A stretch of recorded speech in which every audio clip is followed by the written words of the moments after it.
এইখানে দেখো তো কয়টা কনসেপ্ট তুমি পেয়েছো, 3টি কনসেপ্ট পেয়ে গেছো।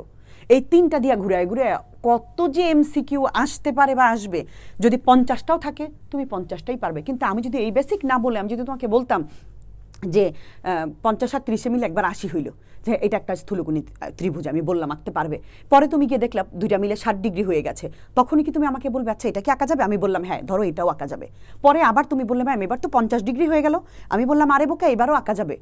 অথচ আবার তুমি গিয়ে দেখলে 40 ডিগ্রি হয়ে গেল দুইটা কোণ মিলে, অথবা 89 হইলো, তুমি বলো ম্যাডাম এইবার কি হবে? তো এই যে আমি তোমাকে বেসিক না শিখায়া আমি যদি তোমাকে বলি হ্যাঁ হ্যাঁ হ্যাঁ, আমি তো তোমার মনে হতে পারে আল্লাহ ম্যাডাম কত পরিশ্রম করতেছে, কিন্তু না ম্যাডাম পরিশ্রম করছি না, এটা আমি উল্টো তোমাকে মানে বিপদের মুখে ফেলতেছি, কারণ আমি তোমাকে মূল কনসেপ্ট দিচ্ছি না।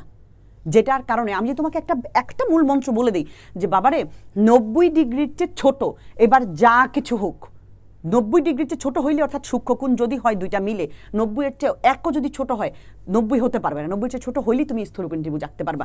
এবার তুমি হিসাব করবা 70 হ্যাঁ 90-এর চেয়ে ছোট, 50 90-এর চেয়ে ছোট, 40 90-এর চেয়ে ছোট, 89 90-এর চেয়ে ছোট। আমি তোমাকে এই কনসেপ্ট দিই, ক্লাসভেল এখানেই ব্যতিক্রম এবং এই কনসেপ্টটি ক্লাসভেল দেয়। আশা করি বোঝাতে পেরেছি। ক্লাসভেলের কোর্সে বিশাল ডিসকাউন্ট চলছে, যদি মনে করো যে তুমি টেস্টে বাজিমাত করতে চাও এবং এমসিকিউ নিয়ে ভয়ে আছো, এবারের টেস্ট কিন্তু টেস্ট না, কথাটা মনে রেখো। ফেল করলে কিন্তু পরীক্ষাই দিতে পারবে না, যেতেই পারবে না। সো তোমাকে বুঝতে হবে তুমি কি করবে, কোন সিদ্ধান্ত নিবে। ভয় দেখাচ্ছি না, যা বলেছেন এবং যা সিদ্ধান্ত হচ্ছে পড়াশোনা একটু জটিল, তোমাকে বেসিক শিখতে হবে।